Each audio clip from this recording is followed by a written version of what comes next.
弟兄姐妹，大家平安。感谢主，我们又聚集在圣殿当中，预备心来礼拜。这时候，我们一同来祷告。亲爱的主，我们感谢赞美你的恩典，谢谢您从过去到现在对我们的保守。主啊，经过一个礼拜，在这个礼拜当中，我们感谢您，您持续的引导保守我们的生命，让我们充满了从你那来的喜乐跟平安。如今我们用欢喜的心来到圣殿，就是在你的施恩宝座前要来服侍敬拜你。求主此刻与我们同在，差遣内住在我们心中的圣灵充满我们，让我们在敬拜你的过程当中，就领受您所赏赐你的话语的恩典。透过你的话语，要更新改变我们的意念。主啊，我们恳求您与今日服侍的众同工同在。我们将敬拜团以及诗会诗琴以及传讲信息的牧者交托在您大能的手中，求你引导保守，让我们所做的合您的心意，也让我们透过敬拜，在跟你亲密的交通的过程当中，就明白你的心意。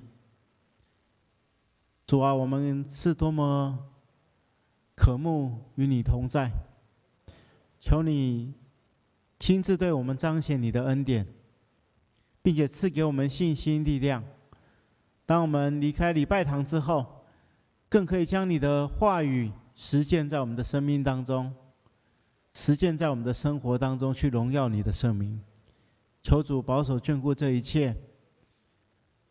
主啊，我们也同时将我们的教会交托仰望在你手中，求你带领，让我们的教会更合你的心意。奉耶稣基督的名祷告，阿们。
可以了，可以了。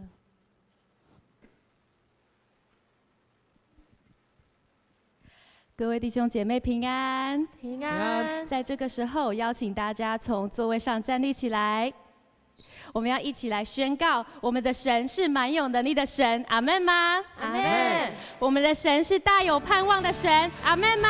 阿们。在今天早晨，让我们带着这个信心的宣告，我们一起来敬拜，我们一起来拍手。星星看见流奶与蜜之地，星星跟随云柱火柱带领，甩开不信只宣告你的话语，在巨人面前得胜有得胜，盼望能力都因耶稣的名，平安喜乐无人能够夺取，在敌人的面前你为我摆设筵席，这是我的神的宣告。是的，神，主你是得胜的神，主我们要向你来宣告，向你来歌唱，继续来拍手，信心看见，星星看见流奶与蜜之地，星星跟随云柱火柱带领，甩开不信只宣告你的话语，在巨人面前得胜有得胜，盼望能力都因耶稣的名，平安喜乐无人能够夺取，在敌人的面前你为我摆设筵席，这是我的神的宣告。我要得胜，我要得胜的神宣告，应许祝福降临到。我要得胜的神宣告，荣耀恩典降临到。我要得胜的神宣告，应许祝福降临到。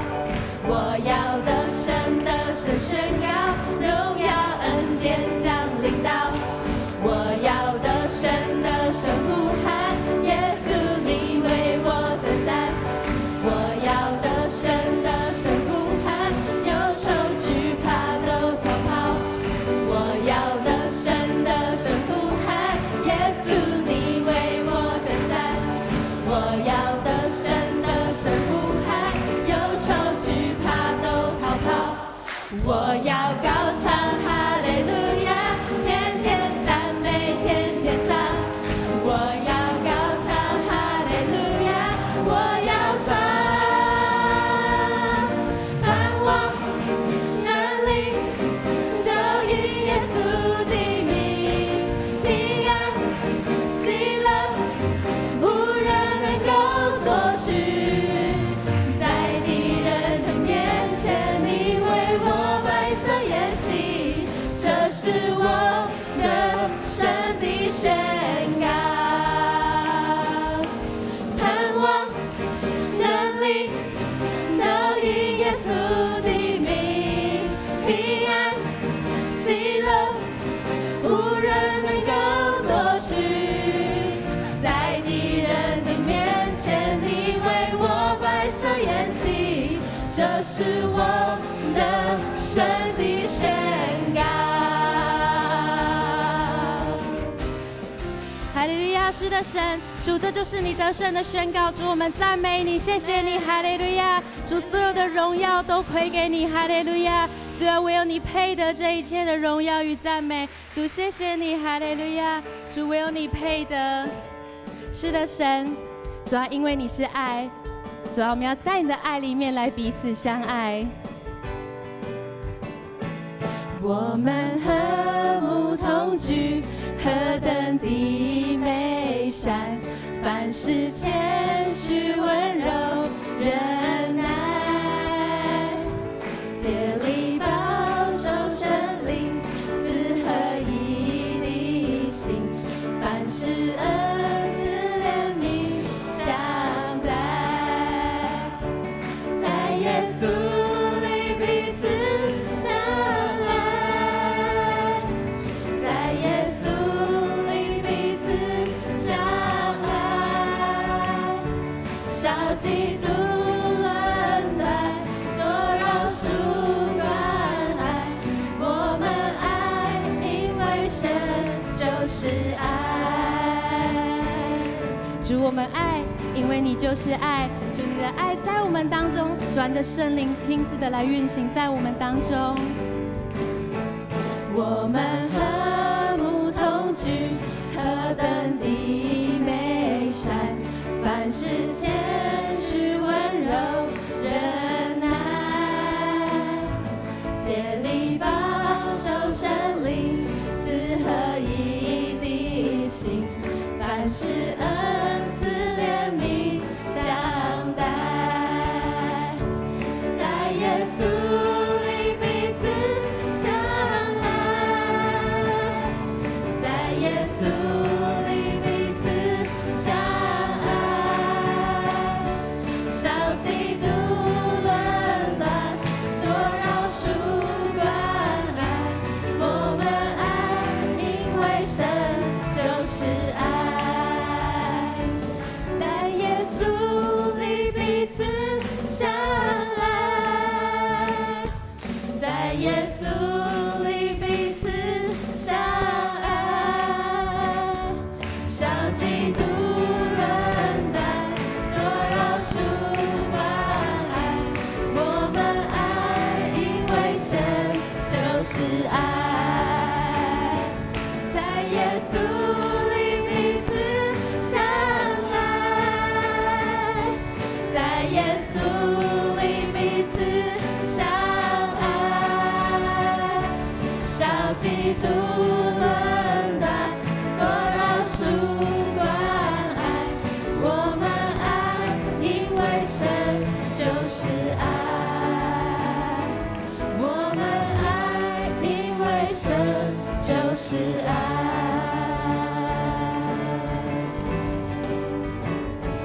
哈利路亚，是的，神，主你是慈爱的神，主我们要在你的里面来彼此相爱。主谢谢你，哈利路亚，主我们赞美你，主谢谢你，主啊你是使我们合一的神，主啊我们要在你的里面合一的敬拜，合一的祷告。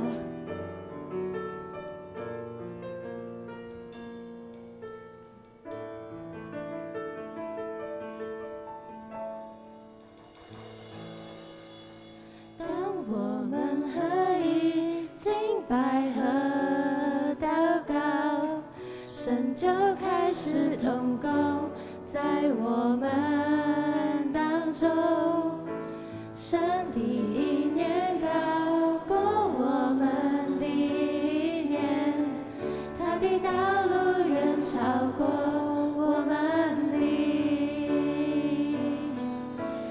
当我们合一敬拜和祷告，神就开始动工在我们当中，神的意念高过我们的意念，他的道路远超过我们的。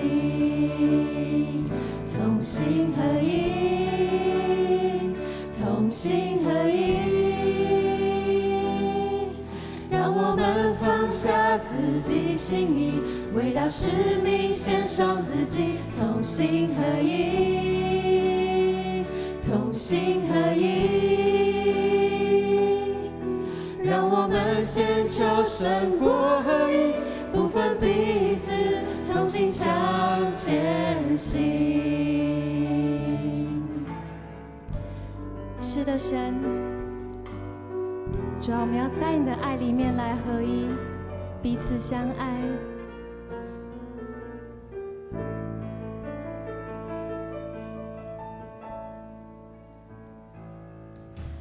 当我们合一敬拜和祷告，神就开始动工在我们当中。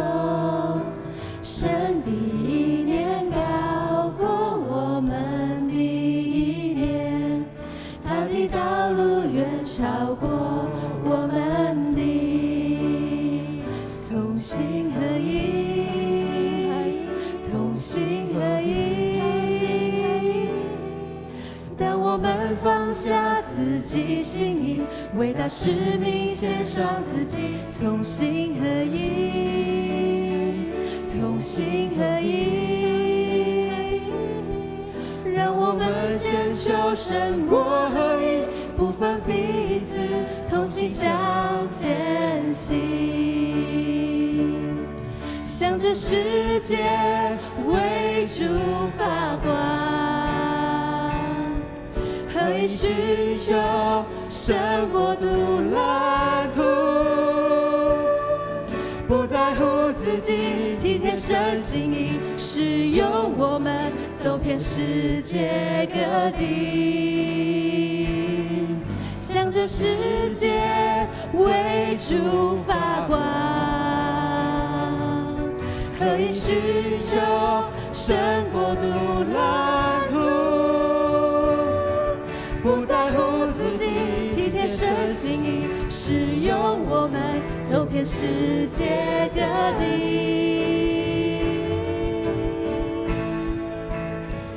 同心合一，同心合一。当我们放下自己心意，为大使命献上自己，同心合一，同心合一。让我们先求神国合一，不分彼此，同心向前行，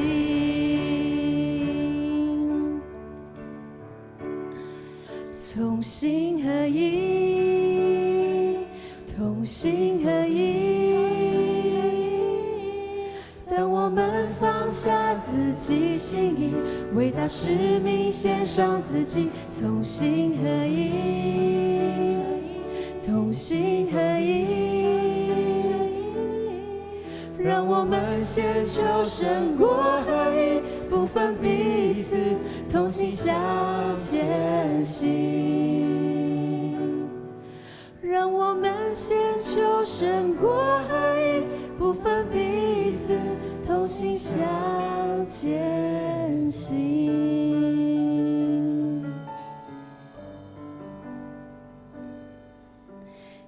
亲爱的神，是的，主，这是孩子们同心合一的敬拜，主，这是我们的祷告，在你面前来献上。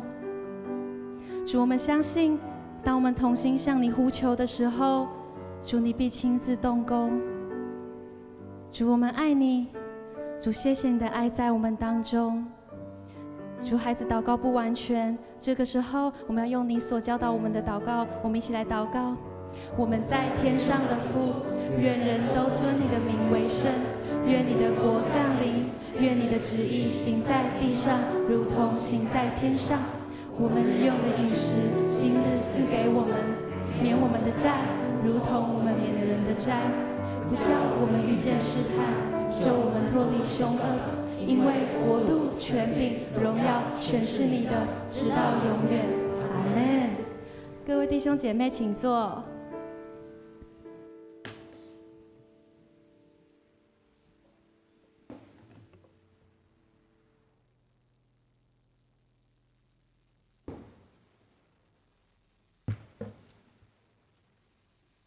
这时候我们要来读圣经。圣经记载在撒母耳记上18章1至8节。撒母耳记上18章1至8节，现代中文译本在340页，台语汉字本在312页。我用现代中文译本来念。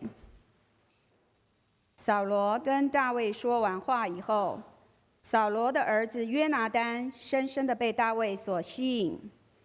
他爱大卫，像爱自己一样。从那天起，扫罗留大卫在身边，不让他回家。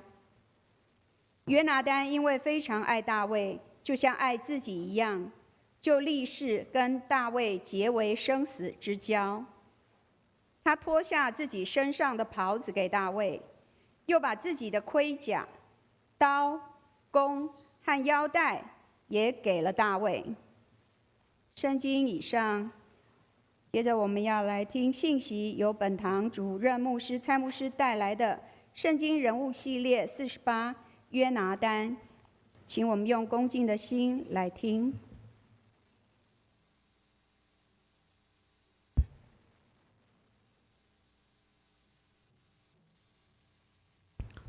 弟兄姐妹，大家平安。好，我们今天要来看一个题目，叫做约拿单哈。牧师有定一个副的标题，叫做跨越鸿沟的爱。那我们今天事实上是要看友谊之爱。我们知道，朋友在我们的生命当中，其实是扮演着非常重要的角色。如果你交到一个好的朋友，那你一生会得到很大的祝福。那相对的，如果结交到不好的朋友，也可能会影响我们一生的命运。朋友也许在身体健康上跟我们没有直接的关联，但是在心理层面上，或多或少都会有影响。如果有一个知心的好朋友，可以让我们心灵上不至于孤单，没有依靠。有时候我们心情不好的时候，我们有时候很困难对我们的家人分享，但是如果有一个好的朋友在我们身旁给我们安慰鼓励，是很大的帮助。那所以朋友是除了家人之外对我们非常重要的人。有好的朋友跟我们一起快乐的生活，可以让我们的生命变成为丰富带有色彩。所以我们今天要来思想怎么结交好的朋友。那当然也要从另外一个角度来看，我们怎么成为别人好的朋友。我们在领受上帝的话语之前，我们同心来祷告。亲爱的主，我们感谢你的恩典，谢谢您透过你的话语来成为我们生命的帮助。主啊，我们此刻要安静我们的心来聆听你的话，求你开我们属灵的眼睛，智慧的眼睛，让我们可以看出你话语的奥秘，也赐下信心，帮助我们将你的话语实践出来，来荣耀你的圣名。奉耶稣基督的名祷告，阿们。我们今天要先来讲约拿单哈。约拿单是大卫的一个好朋友，他同时也是扫罗王的孩子。那在圣经当中，我们看到大卫跟约拿单，他们有纯真高尚的友情。我们怎么了解呢？我们如果从约拿单死了之后，大卫为他所做的哀悼诗当中，我们可以看出他们两个之间那种非常珍贵的友谊。看他写这个诗真的是让人家感人肺腑。我们看他怎么写的。这段经文是记载在这个撒母耳记下第1章25到27节。大卫这样写，他说：英雄们竟倒下了，死在战场，约拿单竟然倒闭在山上。我兄约拿单啊，我为你哀哭，你对我亲爱异常，你的深情何其美好，远胜过父女的爱情。他在说明说，他跟约拿单之间那种朋友的友谊胜过父女之间的爱情，就是说男女之间的爱情，他们已经将他们的友谊升华到极高的一个状况。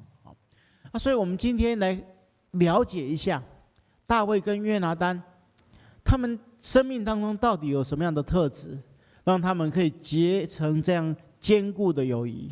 我们可以说是生死之交了，生死之交。但是我们在研读圣经的过程当中，其实我们会有一个非常大的疑问。什么疑问？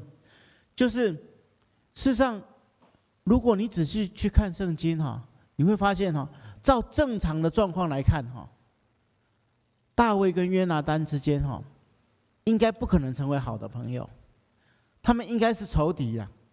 他们有太多理由不可能成为好的朋友，但是圣经当中却说他们没有互相敌对，反倒是彼此相爱。我们首先来看他们先天上存在着不能成为朋友的原因，就是存在着一个很大的鸿沟。那牧师要从3个方向来跟大家分享。首先第一个方向他们出生的背景有很大的差别。我们一般来说要结亲家或是要交朋友很多人都会强调门当户对。门当户对其实当然这是感觉上讲起来好像是古早时候的这个标准可是你不要以为这个是不重要的门当户对事实上在我们跟别人交往的过程当中，其实如果你阶级差别太大或是这个思想差别太多的话要成为好的朋友几乎是不太可能了那约拿单跟大卫事实上就是差别很大约拿单是扫罗王的儿子，他是尊贵的王子，他的父亲是一国之王而他是他父亲所爱的。照理说将来这个王位就是交给约拿单了，所以他是一国的王子地位非常的崇高。而大卫呢，大卫一出场的时候他是一个伯利恒普通人耶西的儿子，而且我们知道他有7个哥哥他是8个孩子当中最小的。那所以他爸爸就派他去放羊我们从圣经当中也许可以闻到一点点气氛，就是说其实他爸爸并不是很重视他了从一个地方就可以看到就是当撒母耳领受上帝的心意，要到耶西的家里面去膏立一个他的儿子成为王的时候，撒母耳不知道是哪一个儿子所以他去耶西的家，他就叫耶西把他的儿子一个一个带到前面来。那撒母耳看到老大，我发现也许是这个，可是上帝跟他说不是这个。后来第二哥又出来，撒母耳认为也许是这个，但是上帝说不是这个。7个哥哥都走过去了，撒母耳问他说：“你还有没有儿子？”他爸说：“还有一个最小的我差他去放羊所以我们理解说，其实他在家庭当中是不受重视的，连这个撒母耳来拜访他们要看他的儿子耶西都没有叫大卫要出席。后来上帝是不看人外貌的上帝，就叫撒母耳去膏立这个大卫王。那所以我们可见大卫在父亲的眼中的地位真的是很卑微了。所以我们可以理解一个是国王所重视的王子，那一个在他父亲是看起来是自卑微的最小的儿子，所以2个人的这个出生的背景的差别是相当大的。那在他那个时代，但在我们这个时代不会啦在他那个时代讲究结交朋友是要出身背景的这个时代几乎他们2个不可能成为好的朋友。那第二个呢，我们要理解从圣经的整个脉络来看约拿单跟大卫他们在名声威望上面有了一个转变一开始的时候约拿单的名声威望是非常非常的崇高他深受百姓的喜爱我们从一个例子上就可以看得出来。如果你去看撒母耳记上的第14章，当时发生了一件事情，就是扫罗带着他的军队在打仗的时候，他下了一个不合情理的命令就是说打仗如果没有打胜仗之前，大家都不能吃饭当然每一个人都要禁食那他下了这个命令之后结果约拿单不知道这个禁令在饥饿当中，他就去吃了一点点蜂蜜，误犯了保罗所起的誓言啊，所以保罗当场就要处死他。但是百姓非常爱约拿单，他就集体要求保罗不要处死他，要保全他的性命。那可见当时他是受到百姓非常非常大的爱戴。那一开始出场的时候，大卫是一个默默无名的无名小卒，百姓根本不知道他是谁，所以一开始他们的名声威望是有很大的悬殊哦。可是后来发生一件事情，就是大卫去打败了非利士人歌利亚，这个故事我们大家都知道，他把巨人歌利亚给打死了。哇，这下子两个人的声望一下子的有了很大的转变。你看百姓开始歌颂大卫，那这时候约拿单的那个名声威望相对的就减少了。那你想想看如果你的班上有一个最后一名的，你每次都考第一名了，最后一名的突然间追上了第一名，你渐渐的退步，跟他越差越远，你会怎么样？你会开始嫉妒他，对不对？我们一般人都会这样。所以这个名声威望的转换其实造成他们，也许会造成一般人来说会造成之间的这个情结了但是我们看到，虽然是这样，他们依然成为好的朋友所以他们其实照理说是不应该成为好的朋友最后一个其实也是最大的，就是他们两个人事实上都是王座权位的一个竞争者候选人那两个人都有可能成为国王，但是国王只能就一个而已嘛，对不对？不是约拿单做国王，就是大卫做国王。如果大卫做国王的话，约拿单就没有机会了嘛。那我们看王位对一个人的吸引力是多大？我们可以从历史上的一些事件来看，王位的争夺一向是最可怕的戏码。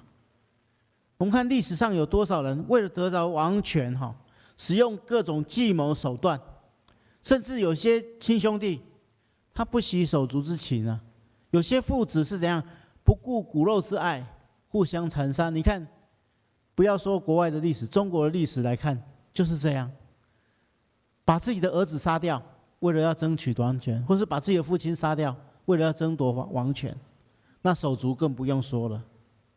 所以王座权位的竞争是一件非常可怕的事。所以他们两个其实根本没有机会成为好的朋友。就这3点来看，出身背景的差别，名声威望的转换，王座权位的竞争。从这些情况来看大卫跟约拿单两个人实在难以成为朋友，因为他们当中有水火不容的冲突跟矛盾。但是很特别的，他们却成为生死之交。到底是什么因素使他们可以跨越这些鸿沟，成为这么好的朋友？也是我们今天要学习的。牧师要跟大家分享他们当中4个非常重要的特质。那我们今天要结交好的朋友，或者是我们要成为别人好的朋友，我们就去学习这4个重要的特质。首先，第一个，我们发现他们两个有一个同样的特质，就是他们是同样敬畏上帝的人。我们看到约拿单跟大卫之间之所以可以跨越这些友谊上的鸿沟，都是因为他们有纯正坚定的信仰。我们从圣经的记述当中就可以明白，两个都是敬畏神的人。我们看他去打仗我们要理解当时如果要去征战是考验一个人的信仰，非常重要的，他的信念非常重要。那约拿单去打仗的时候，他说什么？他说上主会帮助我们，如果他帮助我，谁都抵挡不住我们。他对上帝充满了信心他说不管我们人数多少，上帝一定会使我们得胜的。就是说他有信心，他全心依靠上帝，那表示他是一个敬畏上帝、依靠上帝的人。而大卫呢？大卫同样是这样嘛。他去跟巨人歌利亚征战的时候，他说什么？他说：“你来打我是用刀，是用矛，是用标枪，但我打你是奉上主万军统帅的名。”所以大卫也是对上帝充满信心，即使他面对的是一个战力强大的巨人，他依然对上帝充满了信心。而我们看他们打仗完了之后他们怎样？他们都没有将荣耀归给自己，都将荣耀归给上帝，表示他们是真心敬畏上帝。那这一对敬畏上帝的人他们就可以突破他们之间的限制，突破友谊的鸿沟，成为好的朋友。因为他们都敬畏上帝，所以当他们在上帝面前起誓立约，要成为生死之交的时候，他们两个人自然而然都不论面对什么样的挑战，面对什么样的困境，他们都会遵守他们在上帝面前的约定。两位敬畏神的人成为朋友，他们的友谊一定是坚固的。因为敬畏神，所以可以维持纯正的友谊；因为敬畏神，所以他们不会互相的背叛，不会因为自己的利益就去背叛对方嘛。所以，亲爱的弟兄姐妹，我们要结交好的朋友，就是要去找那个信仰纯正、对上帝敬畏的人。当然，我们要成为别人的好朋友，我们自己本身也要成为敬畏上帝的人。敬畏上帝的人当他们结交成为好的朋友之后，甚至可以产生改变历史、改变世界的一股力量。牧师要鼓励大家去看一本书，这本书是张文亮教授所写的，叫做《兄弟相爱撼山河》。不知道大家有没有看过这本书？他是在描述18世纪末到19世纪初，有一个人叫做威伯福斯。威伯福斯他当时他是英国的国会议员，他跟其他7位敬畏上帝的朋友，他们组织成为一个叫做克拉彭联盟。他们因为信仰的缘故结合在一起，虽然他们是属于当时不同党派的人，但是因为信仰的缘故结合在一起，期待用自己的专业在国会当中去服务百姓，去荣耀上帝。他们常常聚会，常常祷告，寻求上帝的带领。他们期许自己可以成为国会里面的良知。我们要知道，一个国会的议员其实有很多的诱惑。他们可能只要通过一个对某些人对某些资本家有利益的法案，他们可以得到很多的利益，但是这个可能会使百姓的利益受到损伤。这8个人他们组织的克拉彭联盟，他们致力于为百姓来谋取利益。那其中最艰巨的，而且维持最久的，影响最大的一个法案，就是叫做禁止奴隶贩卖法案。简单说，就是解放黑奴的法案。他们经过18年的努力，一群敬畏上帝的朋友结合在一起，一直努力了18年，终于把这个千年这个不人道的制度把它破除掉。在胜利的时刻大家在找这个威伯福斯，大家找不到威伯福斯，终于最后在议院里面的角落找他，大家要去找他庆祝，就看他跪在那边，泪流满面的在祷告。大家要抱着他一起庆祝，可是他就是安静自己在那边祷告。他们听到他祷告什么？他说：“主耶稣主耶稣，历史在你手中，我们不过是你的器皿。”他们通过这个禁止奴隶贩卖的法案，造福了千千万万的非洲的这些黑人同胞们。那这一群朋友因为是敬畏上帝的，他们结合起来，就改变英国的历史。后来他们的影响到美国，我们知道林肯后来解放黑奴，是受到他们的影响，改变了整个历史，世界的历史。所以这本书的名字叫做《兄弟相爱撼山河》了。一些敬畏上帝的朋友结合在一起，会带给别人多大的祝福？这是我们要学习的。第二个，我们看到这个跨越鸿沟的爱有一个他们两个人的一个特质，就是什么？他们互相坦诚信任。坦诚信任是结交朋友最重要的一个原则。我们发现他们两个人之所以可以超越许多限制，成为最好的朋友，是因为他们两个人彼此互相坦诚，并且彼此信任，他们都相信对方。我们看到大卫非常信任约拿单。你看扫罗多次想要谋害大卫，想要追杀大卫，大卫找谁帮忙？找约拿单呢。台语有一句话叫做掐鬼腿有端啦，就是一般来说这不合理嘛。扫罗要杀害他，结果他居然去找扫罗的儿子来帮忙，找他们两个是父子呢。那父亲要追杀我怎么可能找他儿子帮忙？非常有可能被背叛了。但是大卫信任约拿单，他相信约拿单跟他在上帝的面前立约，成为生死之交，绝对不会背叛他，绝对不会顺服他的父亲，绝对会拯救自己。所以大卫非常信任约拿单。而相对的，我们看到约拿单更信任大卫。我们要理解，把大卫的性命留下来，对自己会损伤。大卫也有可能会将来会翻脸不认人。那我如果把他留下来，就是把我的王位交给他嘛，把我的王位交给他。他如果害怕我会篡位的话，可能会把我的家族都杀掉。所以把大卫留下来的性命留下来，就是把自己的王位，把自己的家人的未来全部都交给大卫。但是约拿单信任大卫，甚至他要求大卫在他死后不要断绝向他家的恩惠，继续照顾他。而大卫也信守承诺，在约拿单死后照顾他的家人。所以两个互相信任的人就可以成为最好的朋友。那相对来看友谊是容不下谎言的。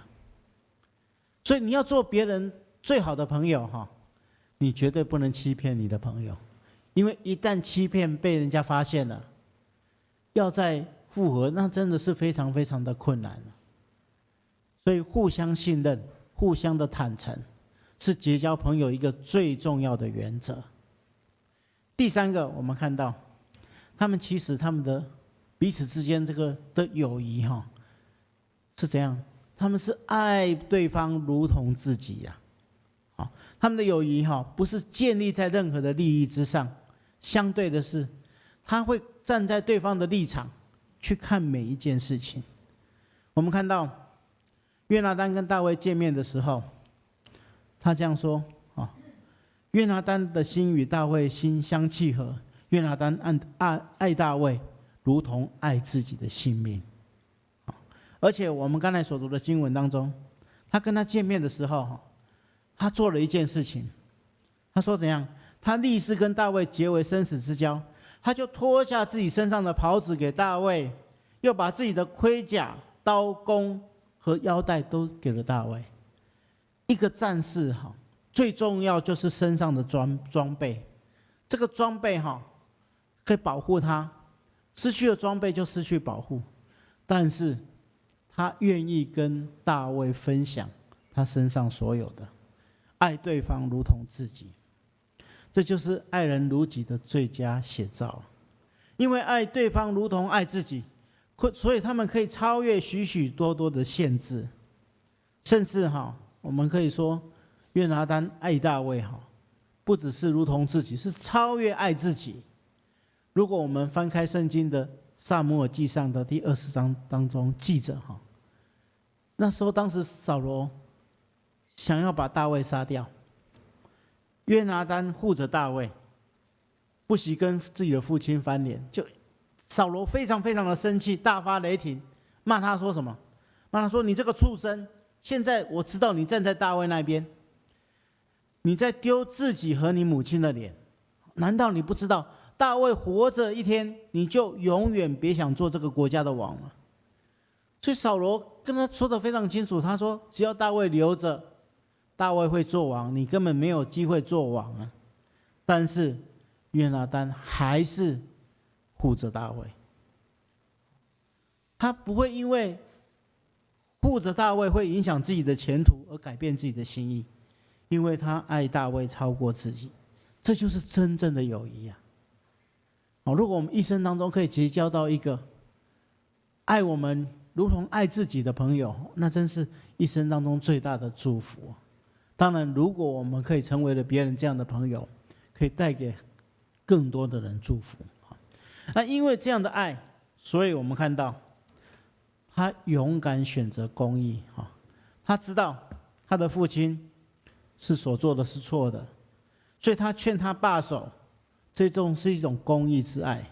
他知道他的父亲是错误的，是违背上帝旨意的，所以他不单单是为大卫在父亲面前辩解，他甚至为了保护大卫，不惜跟他的父亲翻脸。这是一种公义之爱啊！我们要理解真正的爱是不违背公义的原则。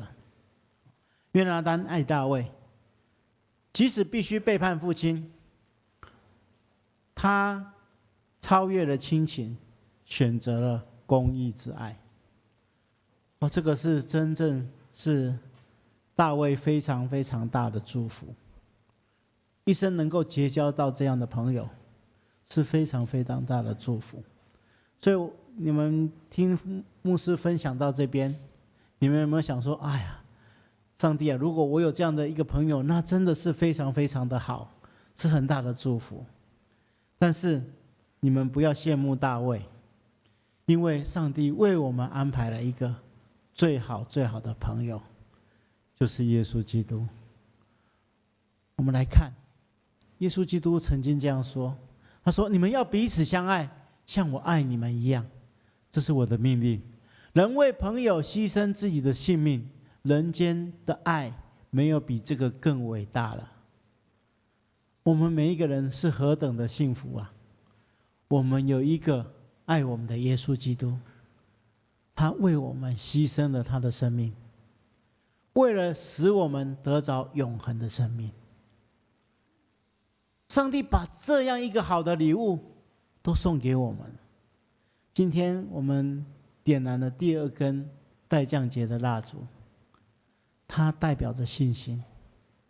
如果你有这样的信心，把你的心门打开，接纳耶稣基督成为你至好的朋友，你就可以领受这样的恩典。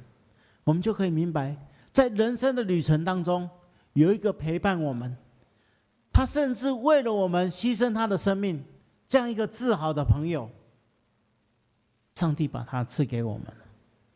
所以在这样的节期，我们用敬虔的心预备好我们的心，来接受这样一个至好朋友的邀请。借着他，我们要进入永恒的生命当中。愿上帝赐福保守眷顾我们。我们同心来祷告。亲爱的主，我们感谢赞美你的恩典，谢谢你借着耶稣基督为我们带来永恒的生命。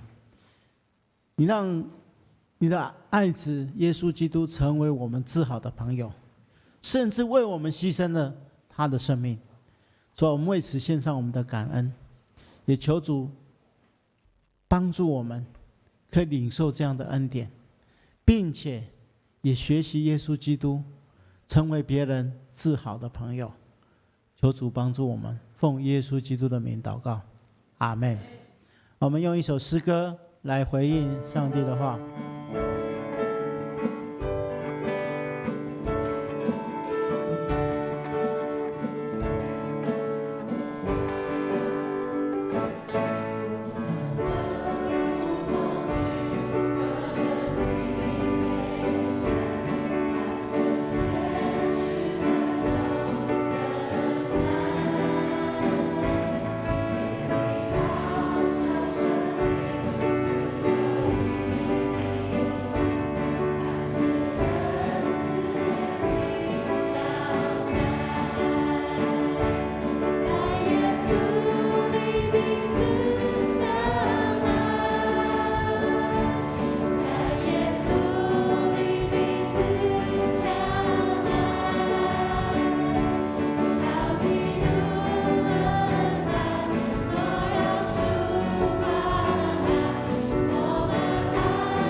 好，这时候我们把我们的眼睛闭上，牧师要为大家祝福祷告。我们今天透过约拿单跟大卫之间的友谊之爱，我们学习我们要成为别人最好的朋友。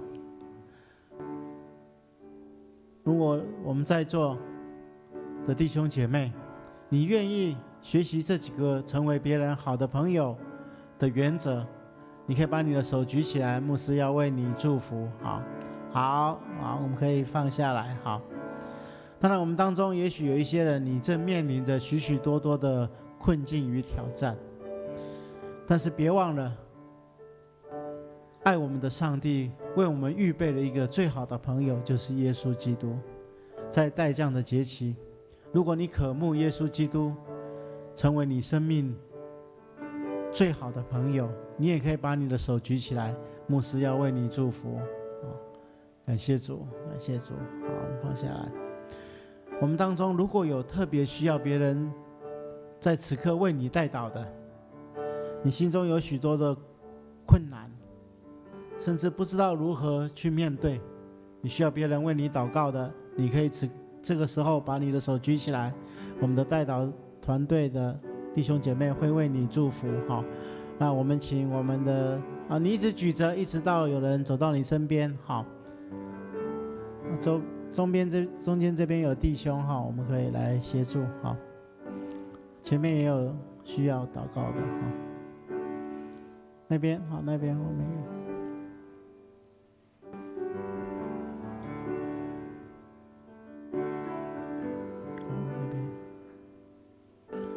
其他的人，我们感谢主，他赐下耶稣基督成为我们最好的朋友。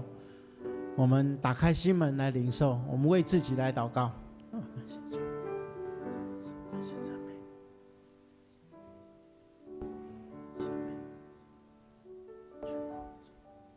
感谢你，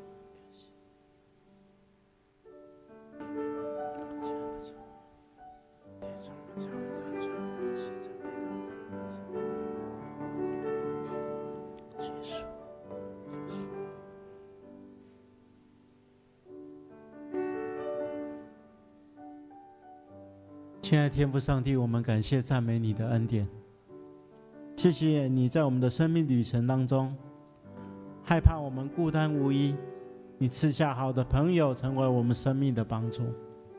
主啊，我们为此献上感谢。我们特别恳求主，你赐给我们信心，让我们看见大卫跟约拿单彼此的友谊之爱。我们恳求您帮助我们，也可以成为别人最好的朋友。在我们遇到困难的时候，可以彼此扶持，彼此帮助，来度过人生当中的困境。在我们有喜乐的时候，可以因为有朋友与我们一同喜乐，让我们的喜乐加倍。我们为此献上我们的感谢，同时我们也恳求主，让我们在待降节期的过程当中，学习打开心门，欢迎我们最好的朋友耶稣基督进入我们的生命当中，来扶持我们，安慰我们，激励我们，让我们充满力量跟信心。主，我们在座当中也有一些人，他面对许许多多的困境，求主与他们同在，赐给他们加倍的信心，让他们在领受您的恩典当中没有任何阻碍。求主就保守眷顾他们前面的道路。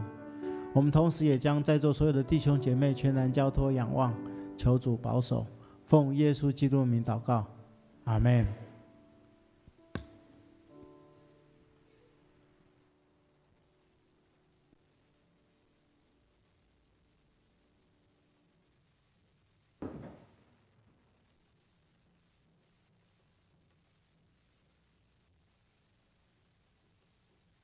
这时候我们要用奉献来接续我们的礼拜。奉献是每一个基督徒的本分，也是我们对神的爱的回应。神悦纳我们甘心乐意的奉献，我们现在就来奉献。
让我们起立，一起来做奉献的祷告。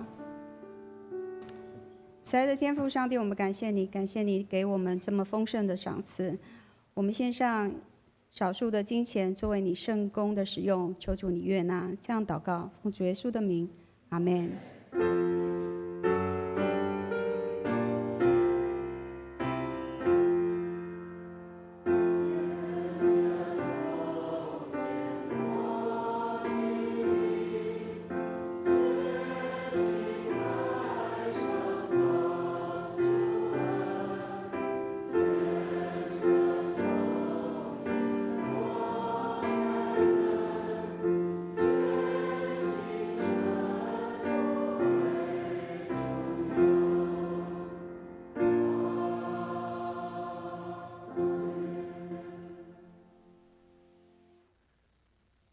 请坐。这时，我们请牧师为我们欢迎来宾。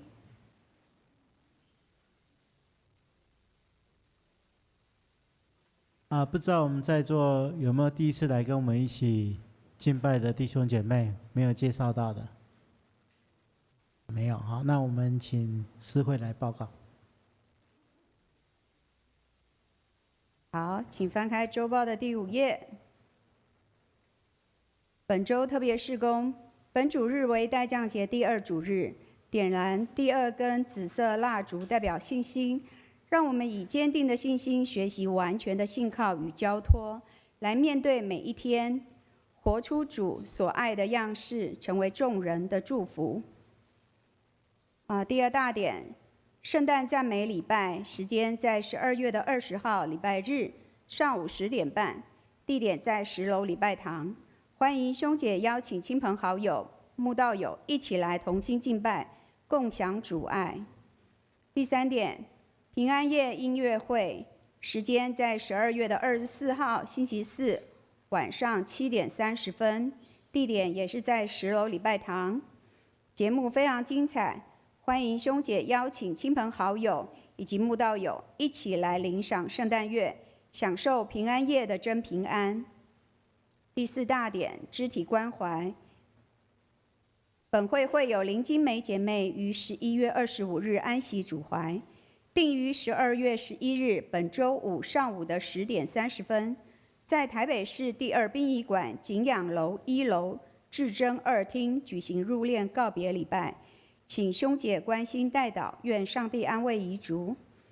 第2点，本会有曾雅国弟兄于11月25日安息主怀，定于12月14日下周一上午10点，在台北市第2殡仪馆景仰楼2楼至善2厅举行入殓礼拜，并于当日的下午2点于本会10楼礼拜堂举行告别礼拜，请兄姐关心代祷，愿上帝安慰遗族。第3点，恭喜本会有刘美红姐妹之女林昭如姐妹与邱创俊弟兄定于12月12日，也就是本周六的下午3点，在中原大学瑞丽堂举行教堂证婚仪式，愿上帝赐福新人。第4点，恭喜本会有林长义弟兄与涂佩仪姐妹定于12月13日也就是下主日的上午10点45分，在台南迦南教会举行结婚感恩礼拜，愿上帝赐福新人。其他的，请我们大家自己来看。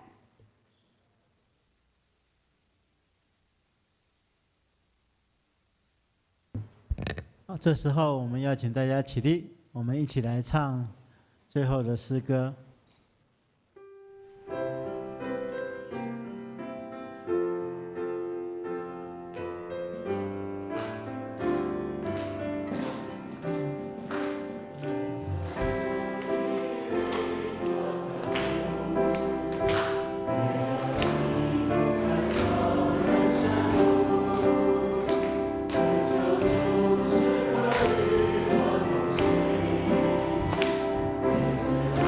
我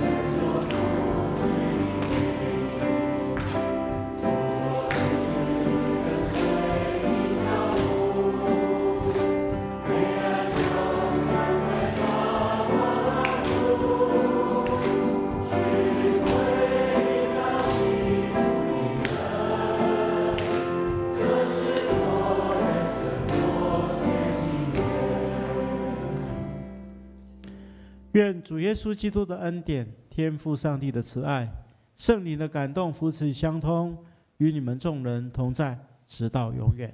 阿们。好，我们互相请安问候，愿上帝亲自赐福保守。